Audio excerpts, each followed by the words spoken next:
Salut à tous, dans cette vidéo vous allez découvrir une astuce pour casser plus de fuyants. Donc si vous êtes tireur de fosse universelle ou tireur de parcours de chasse, ce genre de plateau est un plateau qui est très commun et qui n'est pas compliqué et qui est souvent raté pour la même raison. Donc on va parler de ce plateau et je vais vous donner une petite astuce pour vous entraîner et vous allez voir que vous allez faire des progrès. D'ailleurs si vous voulez faire des progrès, n'oubliez pas de télécharger la formation gratuite qui dure environ 60 minutes, qui est disponible dans la description si vous êtes sur YouTube, ou en laissant votre email sur le formulaire si vous êtes sur le blog. Alors on y va tout de suite.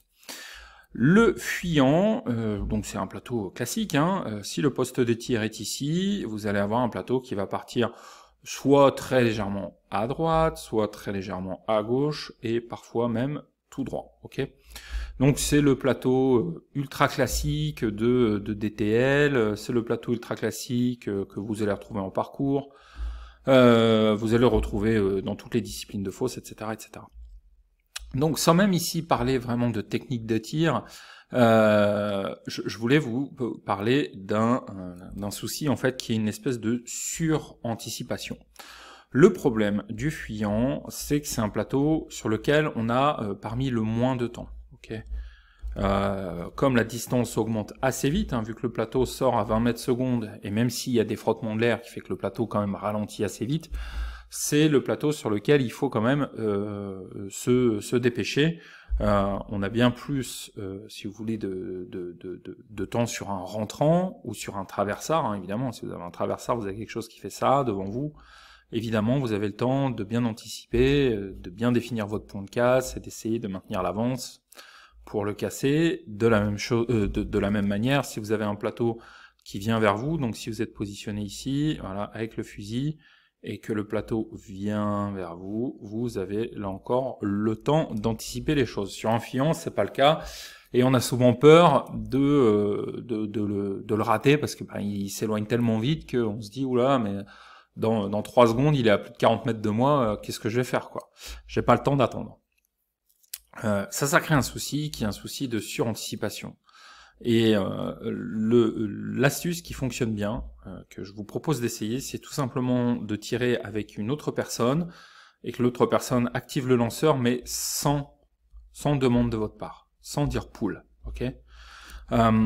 Quand vous dites pull, en fait, vous êtes là, focalisé sur le pas de tir devant vous, voilà, vous regardez devant vous, vous avez votre lanceur qui est là et votre plateau qui va partir comme ça. Vous êtes en mode, comment dire, en mode suivi de la trajectoire, mais encore une fois, comme je vous l'ai dit, c'est plus difficile à faire sur un fuyant que sur un traversard ou un rentrant. L'idée donc, c'est de développer un tir qui est plus instinctif, et surtout focaliser à fond sur le plateau. Donc il y a deux choses à essayer. La première chose, c'est de vous dire, ok, je vais pas essayer de voir le plateau, je vais essayer de voir un détail du plateau. Donc plutôt, je vais changer de couleur pour vous montrer, je vais passer en rouge, essayez de vous focaliser sur la face avant du plateau, ok? Et vous allez vous dire, ok, je vais mettre toute mon intention sur l'arête avant du plateau, donc comment dire, le côté du cercle, ça n'a pas de sens, mais vous voyez l'opposé du cercle, ce qui s'éloigne de vous, voilà, comme je l'ai fait sur le schéma. Essayez de visualiser les détails de cette arête avant du plateau pour avoir un meilleur focus. Et ce que vous allez faire, c'est que vous allez demander à votre collègue de déclencher le tir sans que vous appeliez pull. De cette façon, vous aurez un effet de surprise et vous serez beaucoup moins dans l'analyse de la trajectoire. Vous savez que le plateau va partir, vous savez pas vraiment quand. De cette façon, en étant juste focalisé sur l'avant du plateau, vous verrez que vous allez développer un tir qui va être beaucoup plus en mode réflexe. Et c'est important d'être en mode réflexe sur ce plateau, de pas trop se poser de questions. Pour reprendre un exemple, si vous essayez d'attraper un objet au vol à la main, vous n'allez pas réfléchir, vous allez simplement envoyer votre main vers l'objet. En général, 9 fois sur 10, on y arrive, sans même y réfléchir. Là, c'est un peu la même chose que je vous propose de faire. Donc, vous allez donner simplement la télécommande au collègue, et vous allez vous mettre en position d'attente du plateau, et vous allez dire au collègue d'envoyer quand il veut. Vous, votre seule mission, c'est d'essayer de vous focaliser sur le bord avant de ce plateau, et de le casser. Alors ça, c'est un vieux tireur quand je tirais dans la Somme, qui m'avait donné cette expression-là, il m'avait dit, c'est comme si tu projettes de la peinture sur un mur avec un pinceau. Ouais, vous prenez un pinceau, comme ça, voilà, un pinceau. Alors, est-ce que je vais réussir à faire un pinceau brosse qui ressemble à quelque chose? Voilà, imaginons que ça, c'est un pinceau. Et vous le trempez dans le pot, vous avez un mur devant vous, et vous faites un mouvement comme ça, circulaire, pour essayer de projeter de la peinture sur le mur, okay, de balancer les gouttes de peinture sur le mur. C'est un peu le même mouvement, ce mouvement en fait de sabre, hein, de sabrage que vous allez faire avec les canons. Vous essayez de sabrer le plateau avec les canons.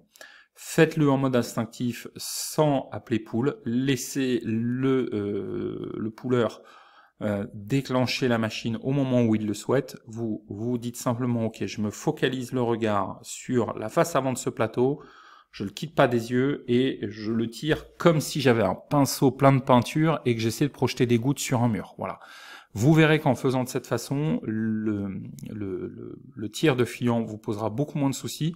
Vous serez beaucoup plus dans le réflexe, dans l'instinct, que dans une espèce de réflexion, d'analyse de trajectoire qui est toujours assez difficile, surtout si vous êtes en fausse ou en DTL, parce que finalement vous savez pas si le plateau va plutôt partir à gauche, plutôt partir à droite, parce qu'en fausse vous savez pas quel lanceur va se déclencher, et en DTL vous savez pas quel angle le plateau va prendre. Voilà.